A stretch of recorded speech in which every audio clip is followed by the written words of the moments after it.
Corporal told General Patton he was wrong. What happened next shocked the entire room. This is not a rumor. This is one of the most talked about moments in American military history, and almost nobody knows the full story. General George Patton was not just a soldier. He was a legend wrapped in steel. Men feared his voice before they even saw his face. He commanded tanks like they were extensions of his own body. He shouted orders that decided who lived and who didn't. Generals trembled in his presence. Soldiers whispered his name like a warning. Now picture the room. A war room. Maps pinned to the walls. Cigarette smoke curling toward the ceiling. High-ranking officers standing stiff, afraid to breathe too loud. This was not a place for mistakes. This was not a place for young voices. And yet, in that very room, something impossible was about to happen. So ask yourself this. If you were the youngest person in that room, and you saw the most feared general in the United States Army make a mistake, what would you do? Would you stay silent to protect yourself? Or would you speak, knowing it could end everything? Stay with me.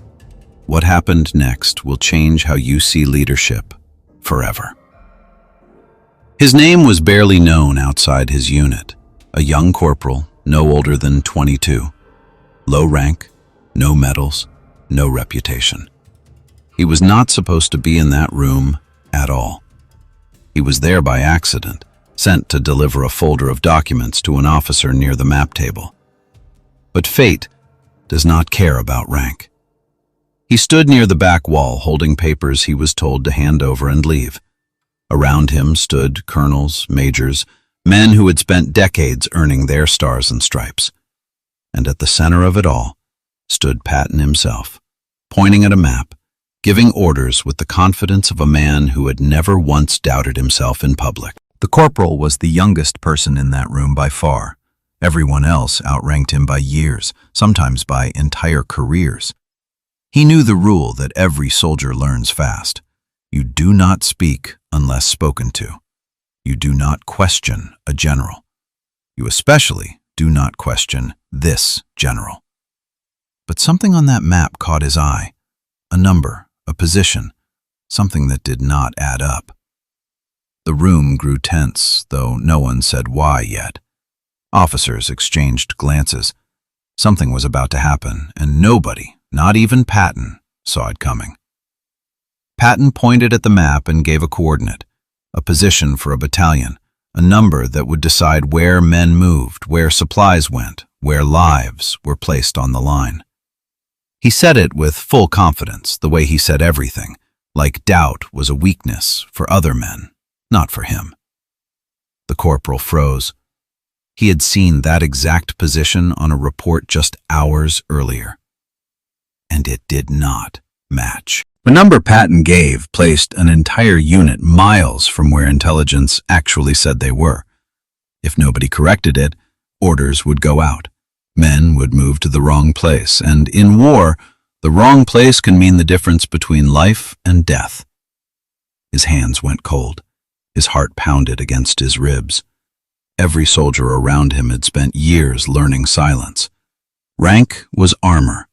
Silence was survival. Speaking up to a 4-star general, especially this one, could end a career in seconds. Some said it could end more than that. He told himself to stay quiet. Someone else would notice. Someone higher would speak. But no one did. Seconds passed. Patton kept talking, moving forward with the wrong number already becoming orders in his mind. The corporal's throat went dry. He had a choice. Speak now, or carry this silence for the rest of his life. The corporal raised his hand. His voice came out shaking, but it came out. "Sir," he said, "I believe that position may be incorrect." The room went silent. Not quiet, silent. The kind of silence where you can hear your own pulse in your ears. Colonels froze mid-motion. Majors stopped breathing. Every eye in that war room turned toward the youngest man present, the one who was never even supposed to speak. Patton stopped. He turned slowly, the way a man turns when he cannot believe what he just heard. A corporal, interrupting him, in front of every senior officer in the building. The corporal continued, forcing the words out before fear could stop him. "The report from this morning places that battalion 3 miles east of where you marked it, sir. I saw it less than an hour ago." Nobody moved. Some officers already imagined the corporal's career ending right there on the spot. Others expected something far worse than a reprimand. Patton was known for his temper, known for outbursts that made grown men flinch.